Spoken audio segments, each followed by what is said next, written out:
Right. మరి బోనాలు అంటేనే చాలా మంది శివశక్తులు, శివగణాదులు, శివ జోగినీలు కూడా బోనాలు నిర్వహిస్తూ ఉంటారు. అందులో భాగంగా ఒక బోనాన్ని ఎత్తుకుంటే ఆ బోనానికే అందం వచ్చే ఒక ప్రత్యేకమైన మనిషి మనతో పాటు ఉన్నారు. ఆవిడ ఎవరో కాదు, బోనం అవిక గారు. ఆమెతో మాట్లాడతాం. అవిక గారు నమస్తే అండి. నమస్తే అండి. ముందుగా మీకు బోనాల పండుగ శుభాకాంక్షలు. మీకు కూడా బోనాల పండుగ శుభాకాంక్షలు.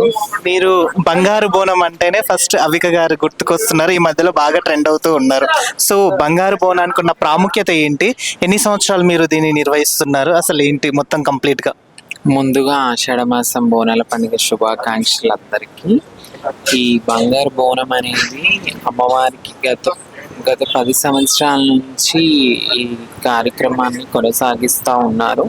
వాళ్ళ ఆనవాయితీ ప్రకారంగా ఈ బంగారు బోనం తీయడం అనేది జరుగుతూ ఉంది.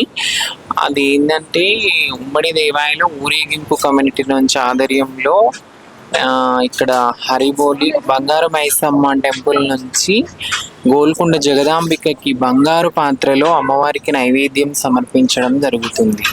ఇది ప్రతి ఆషాఢం ఫస్ట్ ఏ రోజైతే వస్తుందో, గురువారం కానీ ఆదివారం కానీ ఏ రోజైతే ప్రారంభం అవుతుందో అదే రోజు బంగారు పాత్రలో అమ్మవారికి ప్రసాదంగా నైవేద్యంగా సమర్పించడం జరుగుతుంది.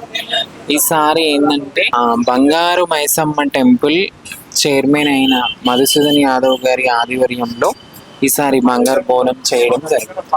అంటే బంగారు బోనం ఎత్తుకోవడం అనేది ఎలా ఫీల్ అవుతున్నారు? చాలా సంతోషంగా ఫీల్ అవుతున్నా, హ్యాపీగా ఫీల్ అవుతున్నా. ఇంతటి అవకాశం నాకు ఇచ్చినందుకు ఎంతో గర్వంగా ఫీల్ అవుతున్నా. ఎన్ని సంవత్సరాల నుంచి మీరు నిర్వహిస్తున్నారు? గతంలో నేను ఒక 4-5 years నుంచి నేను ఎత్తుకుంటున్నాను. మీకు అమ్మవారు ఏ ఏజ్ లో నుంచి, అంటే ఎప్పటి నుంచి మీరు ఆవాహించడం జరిగింది? నాకు ఒక 16 years ఉన్నప్పటి నుంచి అమ్మవారు ఆహ్వానించడం జరిగింది. ఇంకా బోనానికి ఉండే ప్రత్యేకత ఇప్పుడు ఇంత అంటే ఇది మ్యాక్స్ 1 కిలో ఉంటుందా? ఉంటుంది. కిలో కాదు, ఎక్కువనే ఉంటుంది అనుకుంటా. ఇంత పెద్ద బోనాన్ని తీసుకొని దీంట్లో నైవేద్యం పెట్టుకొని మళ్ళీ ఇందులో అమ్మవారిని ఆవహించుకున్న క్రమంలో, మీ మీదికి ఆవహించే క్రమంలో ఎలా ఉంటుంది? అసలు ఆ శక్తిని మీరు ఎలా తట్టుకుంటారు? అది అమ్మవారి కృప, అమ్మవారి ఇచ్చిన ఒక శక్తి, ఆమె అనుగ్రహం వల్లనే ఇదంతా చేయడం జరిగింది. ఇప్పుడు బోనాలు ఎందుకు సమర్పిస్తారు అసలు? ఫస్ట్ రాష్ట్ర ప్రజలందరూ బాగుండాలి, సకాలంలో వర్షాలన్నీ బాగా పడాలి, రైతులందరూ బాగుండాలి, పాడి పంటలు మంచి పండి ఆయుర ఆరోగ్యంగా ఉండాలి అని ఈ బోనాలు అనేది సమర్పించడం జరుగుతుంది.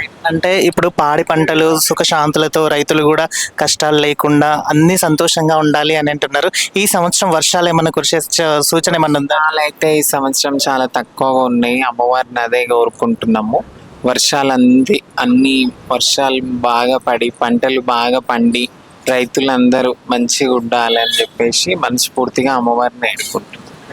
జోగిని అంటే అమ్మ ఏది కోరుకున్నా బిడ్డల కొరకే, బిడ్డలు సంతోషంగా ఉండాలని అమ్మ ఎప్పుడైనా ఆరాధిస్తూ ఉంటుంది. సో మీరు ఒక అమ్మగా రాష్ట్ర ప్రజలకి అండ్ నెక్స్ట్ శివగణాదులకి ఏం చెప్తారు?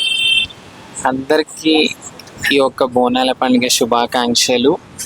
ఆషాఢం అంటేనే తెలంగాణకి బొట్టు బోనం అనేది అందం. ఈ తెలంగాణలో బోనం అనేది ఏ రాష్ట్రాలలో ఏ దేశాలలో కానీ మన తెలంగాణలో జరుగుతుంది. ఈ బోనాల పండుగనే మనకు ఒక ప్రత్యేకత ఇక్కడ. థ్యాంక్ యూ అమ్మా. లైక్ చేయండి, షేర్ చేయండి, సబ్స్క్రైబ్ చేయండి. మరిన్ని వీడియోల కోసం బెల్ సింబల్ పై క్లిక్ చేయండి.